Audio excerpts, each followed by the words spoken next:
What if I told you this? That the entire global economy actually works the same way a scam does? Yes, it sounds exaggerated, but think about it.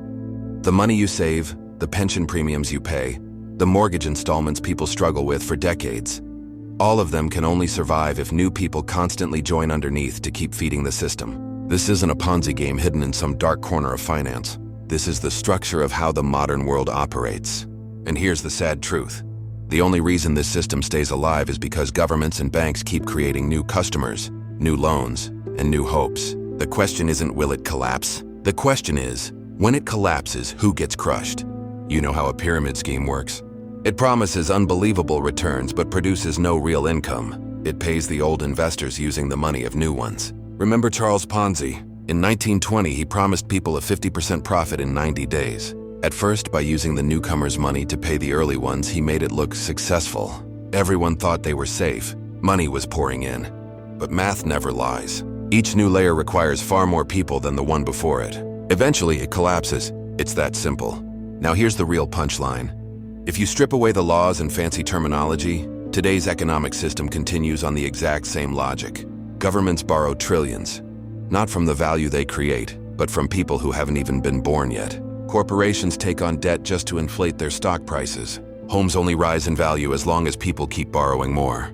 You live on credit cards and pay interest for life. And money, it's actually created out of nothing. The moment banks issue a loan, new money is born. So the cash in your pocket wasn't printed.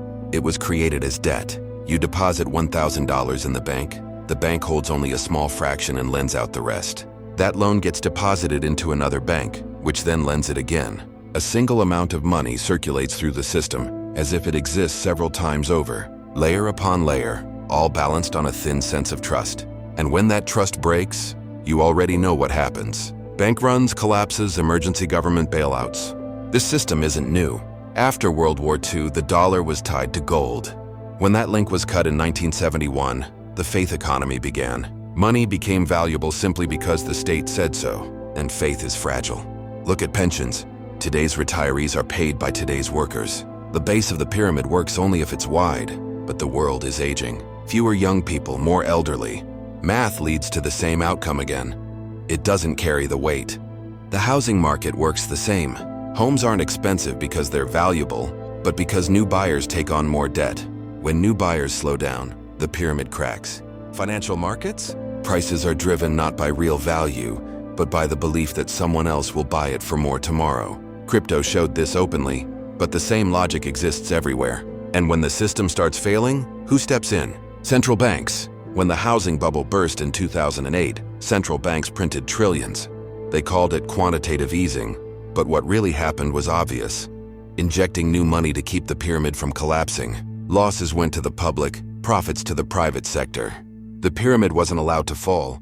It was made even bigger, and you paid the price. With inflation, shrinking savings, and a harder life, today global debt is $300 trillion, 3 times the world's annual production. Think about it. The entire world would need to work for 3 years straight just to pay off the debt. And still, the only proposed solution is more debt, more growth. The system keeps eating itself. And inflation? That's a silent tax taken from you. As new money is created, your money loses value. Not a bug, the cost of keeping the system alive.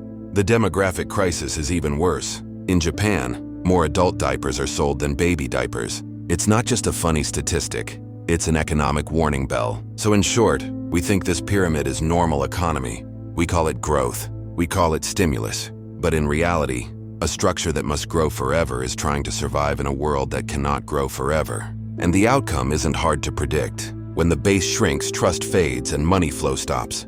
The fall is brutal. That's why this matters. This system wasn't designed for your benefit. It was designed to protect itself. Real power isn't in the promises of the system. It's in your skills, your connections, your real assets, and your diversified investments.